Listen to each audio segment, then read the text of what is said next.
अजीब सा लग रहा। हम परमेश्वर का धन्यवाद देते हैं कि परमेश्वर ने हमको फिर से एक नव वर्ष में प्रवेश कराया है और परमेश्वर ने यह अनुग्रह दिया कि हम सब इस रीति से मिल सके, उसकी आराधना और स्तुति कर सके। आज शाम के वंदन के लिए हम लोग निकालेंगे पहला पतरस उसका पहला अध्याय, फर्स्ट पीटर चैप्टर 1, पहला पतरस उसका पहला अध्याय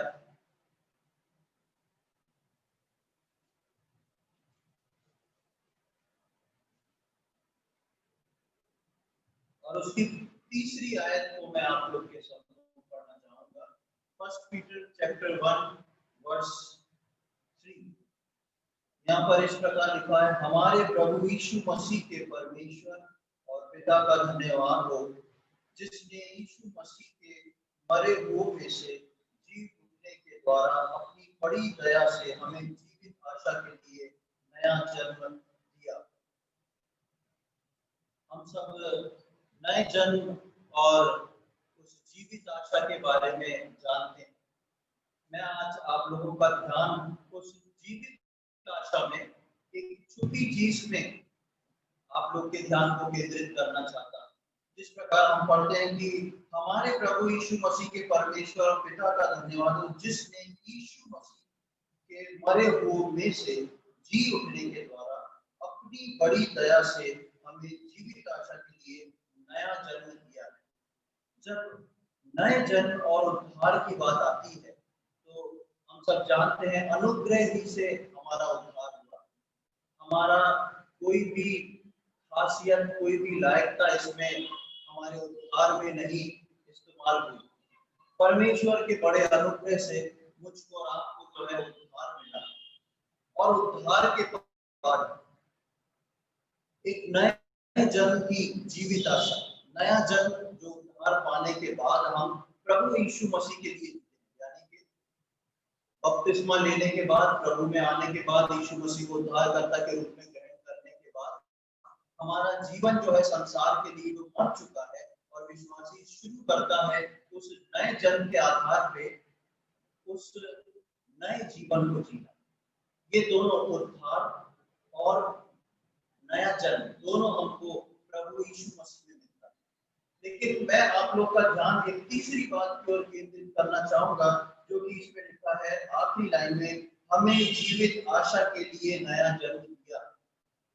जीवित आशा हमारी जो है वो है प्रभु यीशु मसीह, क्योंकि प्रभु यीशु मसीह जो है वो मर के तीसरे दिन जी उठा और हमारा विश्वास जो है हमारे प्रभु यीशु मसीह पर है। और हमको जीवित आशा इसलिए है कि वो यीशु मसीह से हम प्रार्थना करते हैं, बात करते हैं, वो दिन प्रतिदिन हमको नए जन्म के बाद लिए चलता है, चलाता है और साथ ही साथ वो हमसे वायदा करके गया है कि वो मुझको और आपको बहुत जल्द जो है लेने आने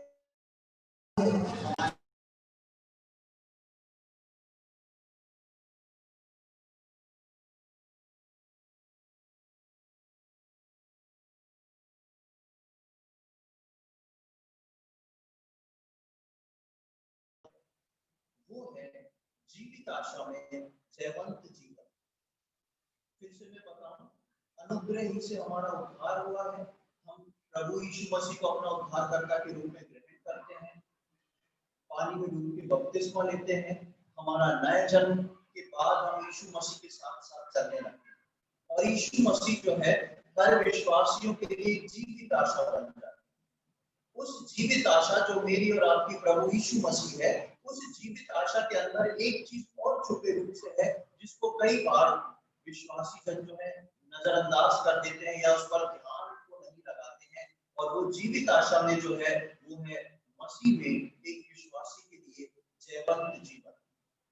मसीह में विश्वासी के लिए जयवंत जीवन जो है उसको विश्वासियों को समझ के उसके आनंद को अपने जीवन में लेना बहुत ही महत्वपूर्ण।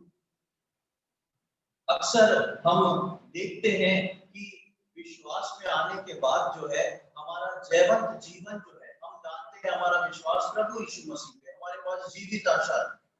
लेकिन उस जीवित आशा के साथ साथ जो जयवंत जीवन है उसमें कई बार विश्वासी जो है उस बात को छोड़ देते हैं और उसी विषय पे आज हम परमेश्वर के वचन से कुछ बात करेंगे। सबसे पहले मैं आपके सम्मुख रखूंगा कि वो जीवित आशा जो है वो कौन सी है।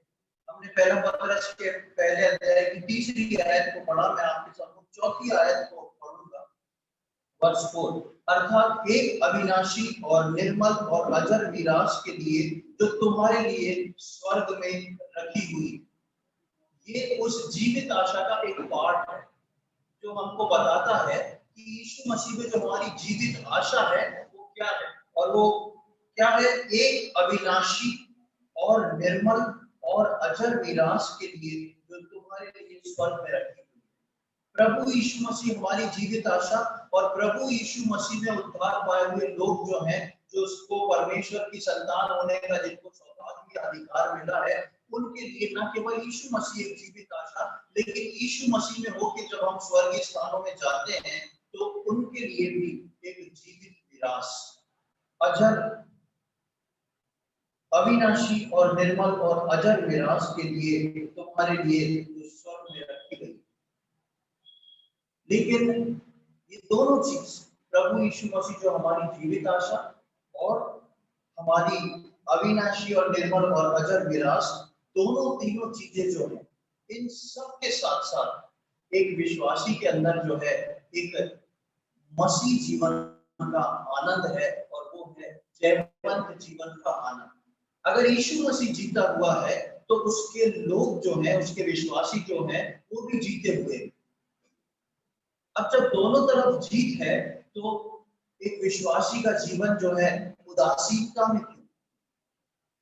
क्योंकि हम उस जयवंत जीवन को समझते नहीं है। हम जीवित आशा को जानते हैं कि यीशु मसीह हमारी जीवित आशा है, लेकिन जिनके लिए यीशु मसीह उनकी जीवित आशा है, उनके लिए मसीह यीशु जो है वो उनके आत्मिक, शारीरिक और व्यवहारिक और सांसारिक जीवन में वही यीशु मसीह जो है वो एक जयवंत से बढ़कर एक जयवंत जीवन देने वाली आशा, कि हम जिए लेकिन जयवंत होके।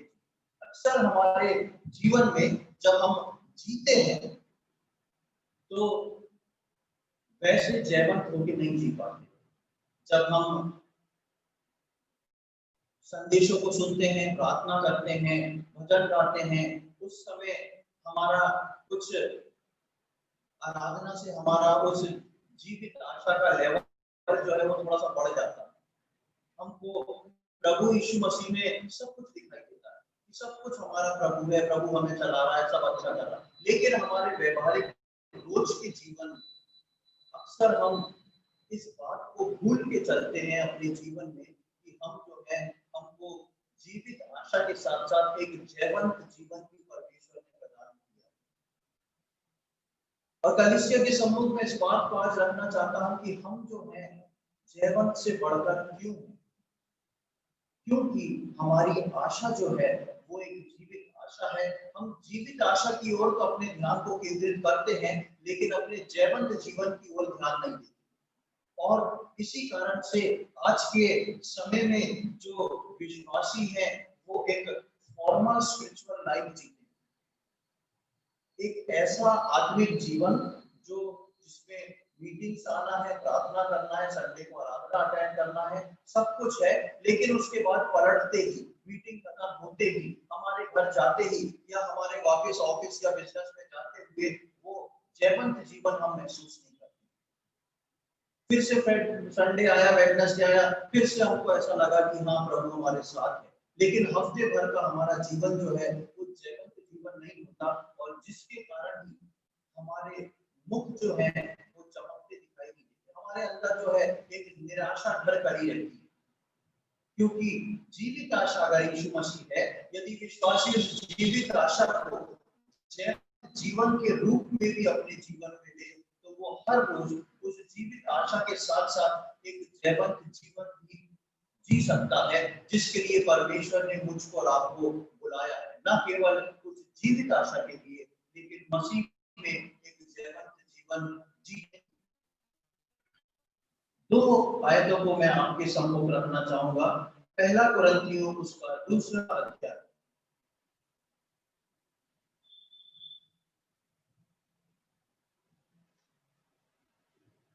पहला कुरिन्थियों अध्याय 2 और उसकी 12वीं आयत। First Corinthians chapter 2 verse 12।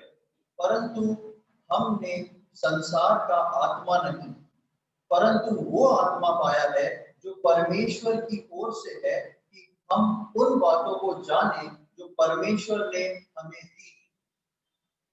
यीशु मसीह का जब स्वर्गरोहण हुआ तो यीशु मसीह ने अपने चेलों से बोला, मैं तुमसे बहुत सारी बातें बोलना चाहता हूँ पर सब तुमको नहीं बता सकता, लेकिन जब पवित्र आत्मा आएगा वो तो तुमको सिखाएगा। यीशु मसीह के जाने के बाद पवित्र आत्मा विश्वासियों को दिया गया और परमेश्वर चाहता था कि विश्वासी जो है, जो बातें यीशु मसीह डायरेक्ट नहीं समझा पाया, बता पाया, वो हर दिन विश्वासी परमेश्वर में पढ़ते पढ़ते सीखता चला जाए। और उसमें से एक बात यही है कि यीशु मसीह हमारी न केवल जीवित आशा है, लेकिन यीशु मसीह मुझको और आपको विश्वासी जीवन में, संसार में रहते हुए इस जीवन में जयवंत का जीवन भी देके गए। उस जीवित आशा के साथ अपने आप हमारे साथ वो जयवंत आशा, वो जयवंत जीवन उसमें इंक्लूड। इसलिए हम यहाँ पर पढ़ते, परंतु हमने संसार का आत्मा नहीं, परंतु वो आत्मा पाया है जो परमेश्वर की ओर से है, कि हम उन बातों को जाने जो परमेश्वर ने हमें दी। हर रोज परमेश्वर विश्वासी को कुछ सिखाने के लिए उत्सुक रहता है। यदि विश्वासी उस भूख और प्यास के साथ परमेश्वर के वचन को खोल के बैठे तो ये कभी भूल नहीं सकता कि परमेश्वर के वचन के द्वारा वो हर दिन अपने जीवन में एक नई बात को सीखते हो। और अक्सर ऐसा होता है, जैसे मैंने शुरू में बताया, कि उद्धार तो हमारा अनुग्रह से हो गया, नया जीवन जो है, हमको नया जन्म और नया जीवन जो है वो प्रभु यीशु मसीह में मिलता है। मैं इसको और क्लियर करता हूँ, क्योंकि पहले पतरस की पहली अध्याय की 30वीं आयत में जिस बात को मैं आपके सम्मुख रख रहा हूँ वो बात उसमें से स्पष्ट नहीं है। यीशु मसीह में अनुग्रह से उद्धार हुआ, यीशु मसीह में आने के बाद हमको नया जन्म मिल गया और नए जन्म के साथ साथ नया जीवन भी मिल गया। यानी कि अब हम उस सांसारिक जीवन को छोड़ के यीशु मसीह में नए जीवन को लेके चलेंगे। और नए जीवन को लेके इसलिए चलेंगे क्योंकि यीशु मसीह जो है हमारी जीवित आशा है। हमने पहला पत्र से 1:3 में पढ़ा कि वो जीवित आशा है। उस जीवित आशा के अंदर कुछ चीज हिडन है, उस जीवित आशा के अंदर कुछ चीज छुपी हुई है, जो परमेश्वर के लोग जो हैं उनको परमेश्वर अपनी पवित्र आत्मा के द्वारा उनके जीवन में सिखाने और बताने की कोशिश करता है, विशेषकर विश्वासियों को और उसकी संतान जो है। इसीलिए हम यहाँ पर पढ़ते हैं, परंतु हमने संसार का आत्मा नहीं, परंतु वो आत्मा पाया है जो परमेश्वर की ओर से है, कि हम उन बातों को जाने जो परमेश्वर ने हमें दी। परमेश्वर ने मुझको और आपको जानने के लिए बहुत कुछ दिया है, और परमेश्वर ने उन बातों को जानने के लिए परमेश्वर का वचन भी दिया। लेकिन उस वचन के साथ साथ जब हम वचन को लेके पढ़ते हैं और वचन में मनन करते हैं, तो बहुत सारी बातें हैं जो परमेश्वर जो समझदारी से उन वचनों को लेके पढ़ते हैं। परमेश्वर अपनी आत्मा के द्वारा उन वचन को पढ़ने वालों के ऊपर देखता भी, उसको बताता भी है, समझाता भी है। बहुत सारी बातें जो आप वचन को एक टेक्स्ट बुक के समान पढ़ेंगे तो नहीं समझ पाएंगे, लेकिन आत्मिक रीति से प्रभु के सम्मुख नम्र और दीन होके ये प्रार्थना करके बैठेंगे कि प्रभु आज आपका आत्मा मुझे वचन सिखाए, तो निश्चित तौर पे परमेश्वर का आत्मा आपको वो बातें सिखाएगा जो उसने आपको जानने के लिए रखी, और वो है एक जीवित मसीह में जयवंत जीने की आशा। हम लोग केवल उद्धार पाके स्वर्ग के राज्य के वारिस नहीं हुए, हम लोग केवल उद्धार पाके प्रभु यीशु मसीह के आगमन का इंतजार नहीं कर रहे, लेकिन जब तक परमेश्वर ने मुझको और आपको इस पृथ्वी पे रखा है, प्रभु यीशु मसीह के आगमन तक या हमारी मृत्यु तक, तब तक परमेश्वर चाहता है कि हम मसीह यीशु में एक जयवंत जीवन, और उस जयवंत जीवन को यदि हम जीते हैं तो हम केवल उसका फायदा हम नहीं उठाते, तब हमारे जीवन के अंदर से वो सोते बहने निकलते हैं जो दूसरे को तृप्त करते हैं। यदि मेरा और आपका जीवन अगर जयवंत भरा जीवन नहीं होगा, हम कभी भी दूसरों के जीवन में उन सोतों को बहाने का काम या उनकी प्यास बुझाने का काम नहीं कर सकते। इसलिए प्रियो, हमको इस बात को समझना बहुत जरूरी है कि परमेश्वर ने मुझको और आपको मसीह यीशु में जीवित आशा दी है और उस जीवित आशा में एक जयवंत जीवन किया है। और परमेश्वर चाहता है कि हर विश्वासी अपने विश्वास के साथ उस जयवंत जीवन को हर रोज अपने जीवन में जिए। एक और आयत को मैं आपके सामने पढ़ूंगा, दूसरा कुरिन्थियों उसका दूसरा अध्याय,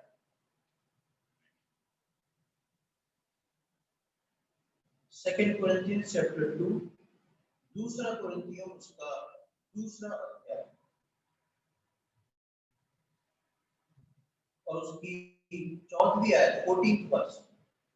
सेकंड कोरिन्थियंस चैप्टर 2 वर्स 14, यहाँ पर इस प्रकार लिखा है, परंतु परमेश्वर का धन्यवाद हो जो मसीह में सदा हमको जय के उत्सव में लिए फिरता और अपने ज्ञान की सुगंध हमारे द्वारा हर जगह फैलाता। बहुत ही सुपरिचित आयत है ये, लेकिन इसको बहुत ध्यान पूर्वक समझना बहुत जरूरी है। यहाँ पर पौलुस प्रेरित लिखता है, परंतु परमेश्वर का धन्यवाद हो जो मसीह में सदा हमको जय के उत्सव में लिए फिरता। ऐसा जय का उत्सव, ऐसा फंक्शन जहाँ पर जय जयकार है, खुशी है, सब एक पॉजिटिव माहौल है। और लिखा है कि परमेश्वर का धन्यवाद हो जो यीशु मसीह जो है मुझको और आपको ऐसे जय के उत्सव में लिए फिरता है। वहां पर ये नहीं लिखा कभी कतार लेके जाता है, महीने में एक बार लेके जाता, साल में एक बार लेके जाता, लिए फिरता। प्रभु चाहता है कि उसकी संतान जो है न केवल उस जीवित आशा पे अपने विश्वास को टिका के रखे, लेकिन अपने दिमाग को और ब्रॉड करे और फैलाए और जाने कि यीशु मसीह में परमेश्वर ने मेरे और आपके लिए जो है वो न केवल जीवित आशा रखी है, लेकिन जयवंत जीवन भी रखा। हर रोज अपने जीवन में उस जयवंत जीवन की आशा और उस उत्सव का हम क्या उस उत्सव को अपने जीवन में हर रोज क्या हम महसूस कर पाते हैं? क्या हम हर रोज अपने जीवन में जब अपने काम को निकलते हैं वहां पर हमको कोई हमारे व्यवहार को हमारे को देख के कोई कह सकता है कि ये जयवंत से भी बढ़कर है, ये व्यक्ति जो है हमेशा खुश और हर चीज का सलूशन है, इसके पास हर चीज में परफेक्ट है,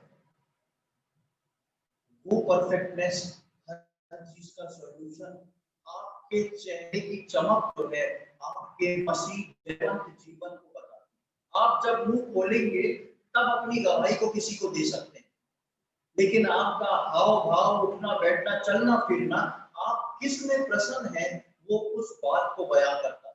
कुछ गवाही ऐसी होती है जो साइलेंट होती है, कुछ गवाही ऐसी होती हैं जो साइलेंट होती है, लेकिन दूसरे उसको बहुत ध्यान से देखते हैं। हमारा चलना फिरना, उठना, बात करने का तरीका, हर चीज के पीछे हम क्या रिप्लाई करते हैं, ये सारी बातें आपके मसीह जीवन को या डायरेक्ट या इनडायरेक्ट रूप से आपके विश्वास को, आपके परमेश्वर को रिफ्लेक्ट करती है।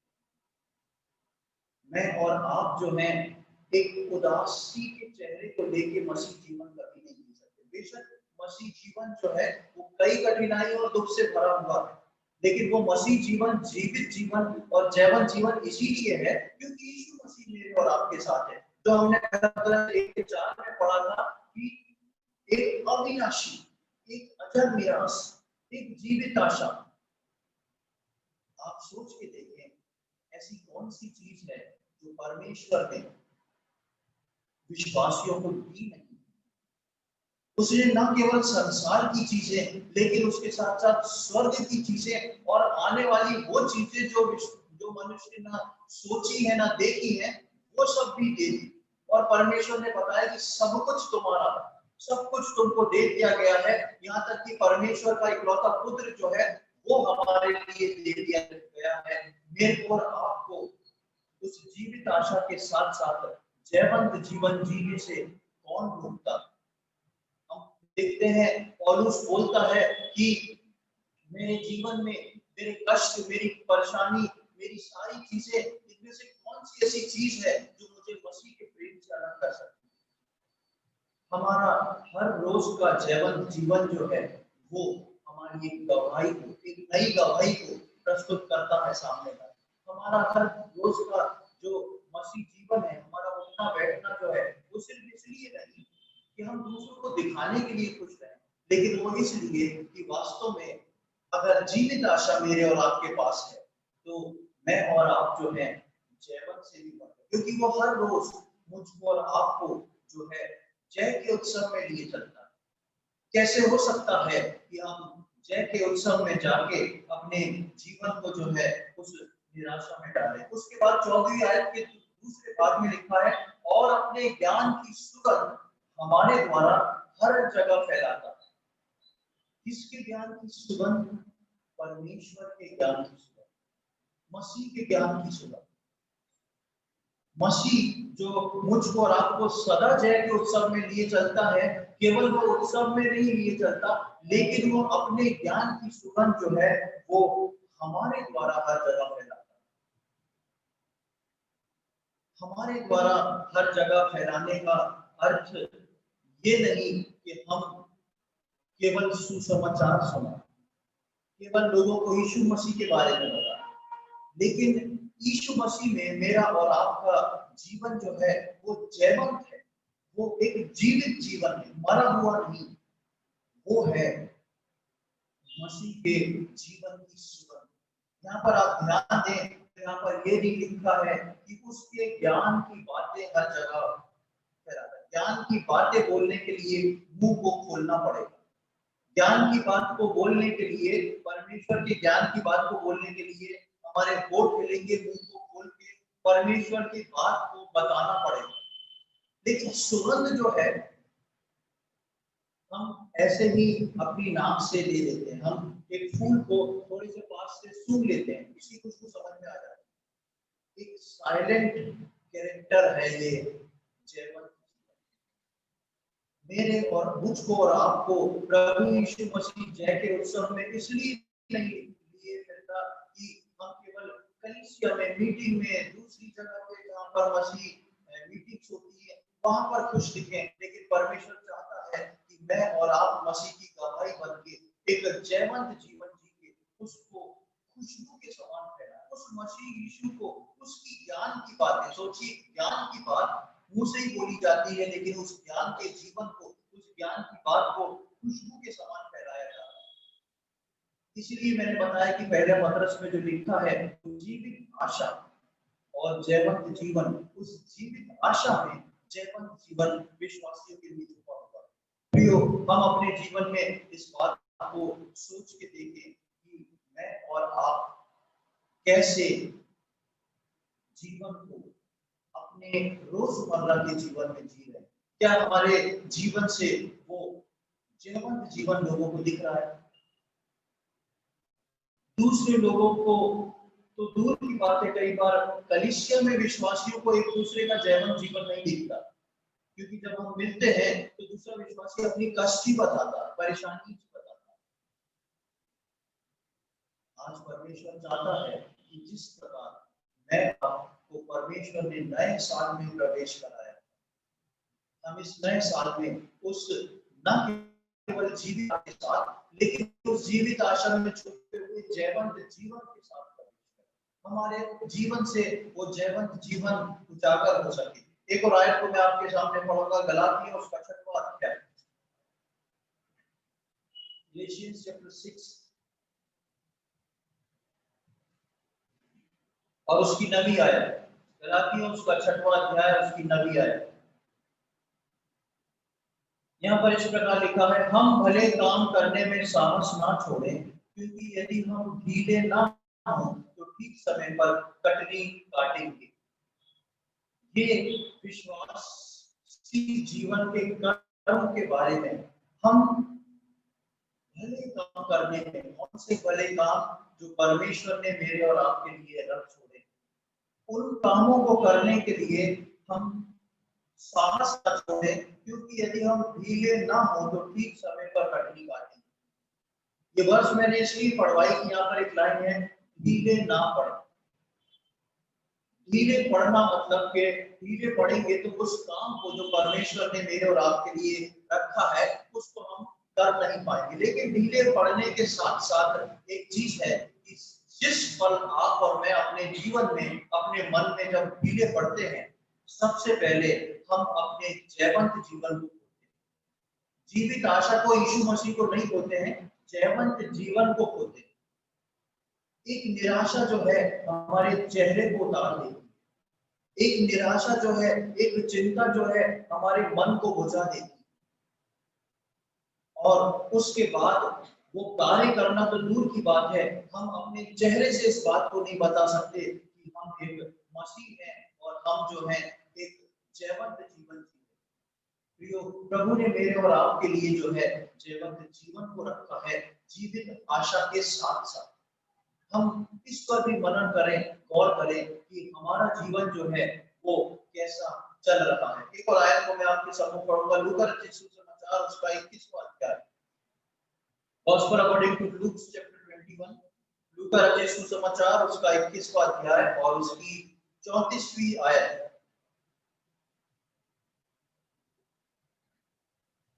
Gospel according to Luke chapter 21 verse 34। यहाँ पर लिखा है, इसलिए सावधान रहो, ऐसा ना हो कि तुम्हारे मन खुमार और मतवालेपन और इस जीवन की चिंताओं में सुस्त हो जाएं और वो दिन तुम पर फंदे के समान अचानक आ पड़े। प्रभु यीशु मसीह के दूसरे आगमन के बारे में यहाँ पर कुछ बातों को बताया गया और उसकी शुरुआत में जिस आयत को लिया गया है उसमें उसमें खासकर मैं आपके ध्यान को केंद्रित करना चाहता हूँ, इसलिए सावधान रहो, ऐसा ना हो कि तुम्हारे मन खुमार और मतवालेपन और जीवन की चिंताओं में सुस्त हो जाए। खुमार जो है वो संवेद शून्य, जीवन की चिंता और खुमार और मतवालेपन, तीन बातों को लिखा है और ये प्रभु यीशु मसीह के दूसरे आगमन के कनेक्शन में इस वर्ष को लिखा गया है कि चिताया गया है विश्वासियों को। लेकिन यह तीन बातों को जिनको बताया गया है, कुमार, मतवालापन और जीवन की चिंता, ये तीन चीजें ऐसी मुख्य चीजें हैं जो मुझको और आपको शैतान की तरफ से मुफ्त में परोसी जाती हैं और इसके साथ इसको अपने साथ अपने जीवन में लेके चलने वाला विश्वासी जो है कभी भी जयवंत जीवन नहीं जी पाता। उसकी आशा जीवित है, प्रभु यीशु मसीह में जीवित है।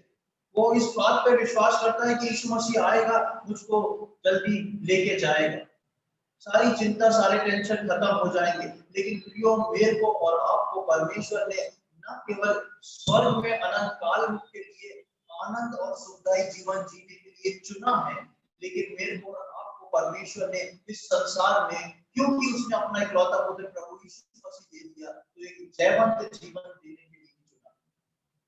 हम जयवंत जीवन को जी, जयवंत जीवन जो है वो मेरे और आपके लिए। लेकिन शैतान नहीं चाहता और शैतान जो है इन बातों को रखता है विश्वासियों के जीवन में। कौन सा? कुमार, तुम्हारे मन कुमार, मतवालेपन और जीवन की चिंताओं से सुस्त हो जाए। आधे विश्वासी कल क्या होगा, कल हमारे परिवार का क्या होगा, इस चिंता में, जीवन की चिंताओं में सुस्त है। आधे विश्वासी मतवालेपन में सुस्त है। मतवालापन मतलब केवल शराब का मतवालापन नहीं होता।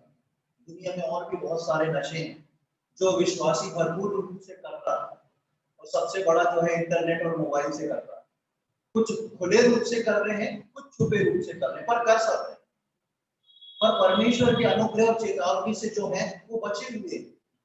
इसलिए परमेश्वर ने प्रभु यीशु मसीह के आगमन के समय क्या होगा इसको बहुत स्पष्ट रूप से बाइबल में बता दिया। मतवालापन, किस प्रकार के मतवालेपन, किस प्रकार के एडिक्शन में हम वो आज शैतान ने डाल रखा है। और संवेद शून्य यानी कि मन मन का खुमार।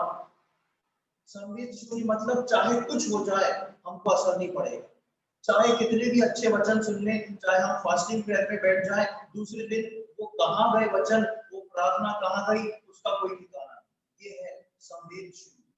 कई बातों को ले रहे हैं लेकिन हमारे जीवन में काम नहीं कर रहा और इसलिए इन तीन चीजों को अंत के समय में शैतान भरपूरी से विश्वासियों के जीवन में परोसेगा। शैतान का मकसद ही है कि विश्वासियों के सम्मुख आके इन तीन चीजों को परोसे। और प्रभु का वचन बोलता है यदि ये तीन चीजें हो गई तो वो दिन तुम्हारे तुम पर फंदे के समान अचानक ना आ पड़े।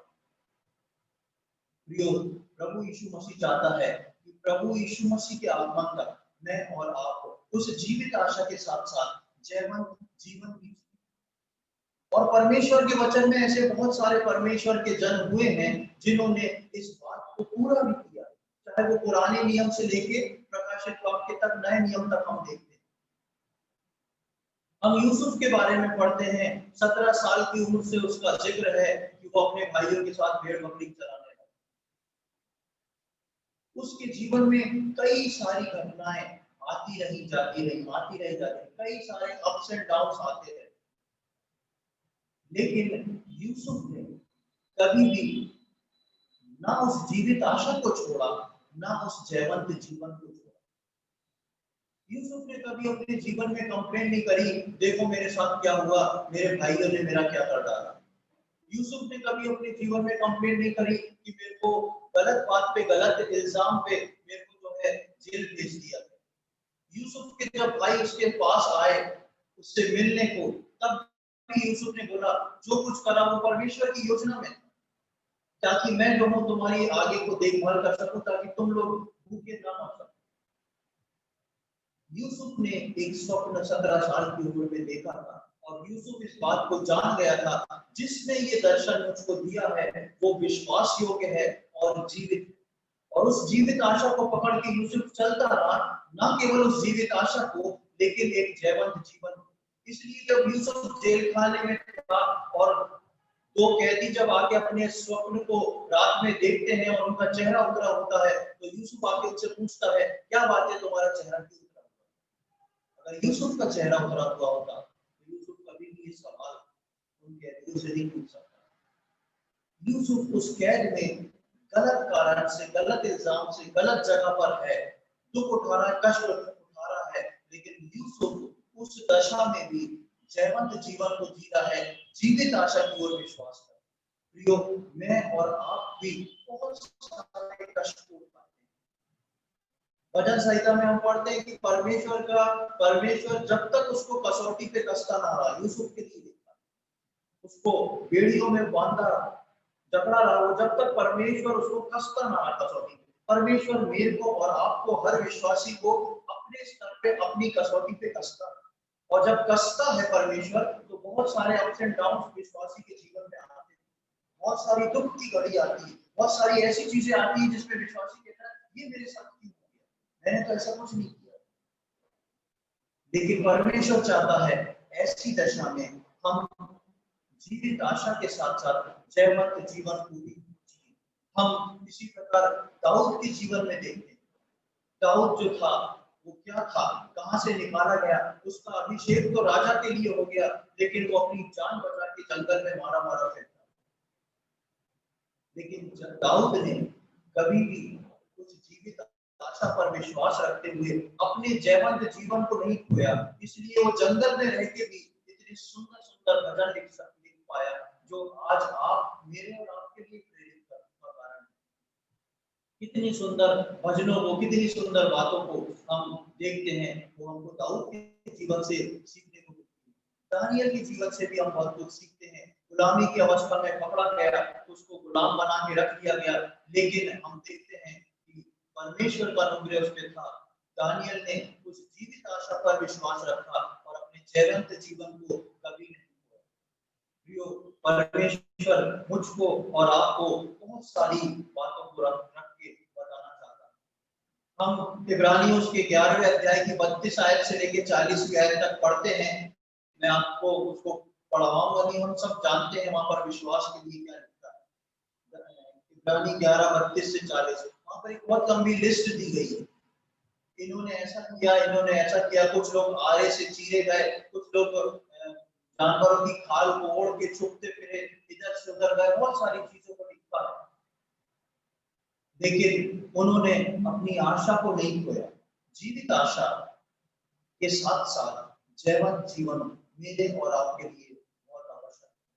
जयवंत जीवन मुझको और आपको जीवित आशा को बनाए रखने में सहायता करेगा और जीवित आशा मुझको और आपको जयवंत जीने में सहायक, दोनों को साथ में लेके मुझको और आपको चलना बहुत जरूरी है। अंत में एक आयत को मैं और आपके सम्मुख पढ़ूंगा, रोमियो उसका 8वां अध्याय।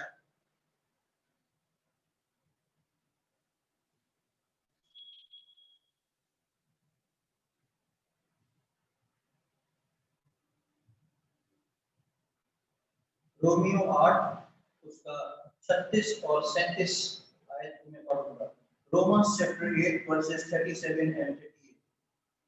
परंतु इन सब बातों में हम उसके द्वारा जिसने हमसे प्रेम किया है जयवंत से भी बढ़कर, 36वीं आयत को भी मैं पढ़ रहा हूँ। जैसा लिखा है, तेरे लिए हम दिन भर घात किए जाते हैं, हम बद होने वाली भेड़ों के समान गिने गए हैं। परंतु इन सब बातों में, यानी कि हर रोज विश्वासी के जीवन में बहुत सारी ऐसी परिस्थिति आती हैं और आगे आने वाले समय में आती भी रही। ऐसी परिस्थिति जब मुझको और आपको महसूस होगा कि हम लोग जो है रोज घात की जाते हैं, हर रोज हम अपने जीवन में मरने का अनुभव करते हैं, लेकिन उसके बाद लिखा है परंतु इन सब बातों में, कौन सी बातों में?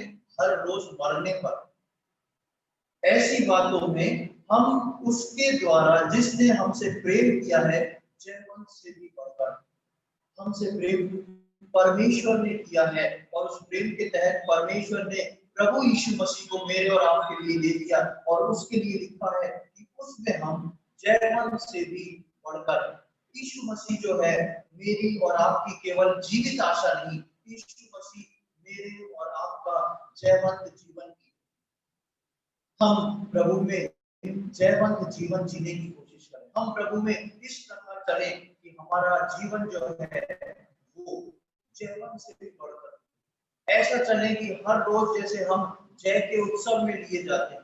आप सोच के देखें, रोज प्रभु यीशु मसीह हर विश्वासी को चाहता है जय के उत्सव में लेके जाना और विश्वासी का मुंह उतरा हुआ है, क्योंकि वो रोज उसी गोल गोल गोल गोल घूम रहा है जो जो उसकी चारों तरफ से उसकी सिचुएशन है, उसकी परिस्थितियां, वो उसी में परेशान है। ऐसा व्यक्ति जो है वो ऐसे फंक्शन में, जय के उत्सव में भी जाके उसका मुंह उतरा रहे, लेकिन परमेश्वर मुझको और आपको से भी बढ़कर बनाना चाहता है। परमेश्वर उस जीवित आशा के साथ मुझको और आपको जयवंत भी करना चाहता है। हम जीवित किए गए हैं, हम जय के उत्सव में लिए जाते हैं, हम जयवंत से भी बढ़कर हैं। प्रभु ने हमको पूछ नहीं पर सिर बनाया है, इसलिए लिखा है कि जब परमेश्वर हमारे पक्ष में है तो हमारे विरोध में कौन खड़ा हो सकता है। ये बात केवल अपने दुश्मनों के लिए नहीं, जब परमेश्वर हमारे पक्ष में खड़ा रहता है तो भले ही सामने वाला हमारे सम्मुख खड़ा रहे या ना रहे, हमारा चेहरा जो है वो उस जयवंत जीवन की खुशी को झलकाने वाला जीवन होना चाहिए। इसलिए प्रियो, हम पहले पत्रस के 1 और 3 में देखा कि वो हमारी जीवित आशा है। उस जीवित आशा के साथ साथ परमेश्वर चाहता है कि उसके आत्मा के द्वारा दी हुई बातों को विश्वासी जन सीखे और समझे और जय का जीवन जिए। मुझको और आपको परमेश्वर ने जय का जीवन देने के लिए रखा है। हम निराशा से इस नए साल में प्रवेश न करें, हम खुशी और आनंद के साथ इस दुनिया में भी उस जय के उत्सव में चलते हुए जयवंत जीवन को अपने जीवन से दिखाएं, केवल दिखावटी तौर से नहीं, लेकिन वास्तव में प्रभु की ओर से। और ये जयवंत जीवन तभी हमारे जीवन में कार्यरत हो पाएगा जब हर रोज हम परमेश्वर से अपने रिश्ते को बनाएं, हर रोज परमेश्वर के सम्मुख बैठ के उसके वचन को पढ़ें, प्रार्थना करें, मनन करें, तब परमेश्वर इन सारी आशीषों को दे देगा और इनसे और अधिक उसका पवित्र आत्मा मेरे को और आपको सिखाएगा। उसका पवित्र आत्मा मुझको और आपको ट्रेनिंग देगा कि जयवंत जीवन कैसे किया जा सकता है। परमेश्वर इन वचनों को समझने में हम में से प्रत्येक की सहायता करे। आने वाले समय में हम न केवल उस जीवित आशा के साथ, लेकिन उस जयवंत जीवन के साथ अपने जीवन में आगे बढ़ते जाएं। प्रभु के नाम की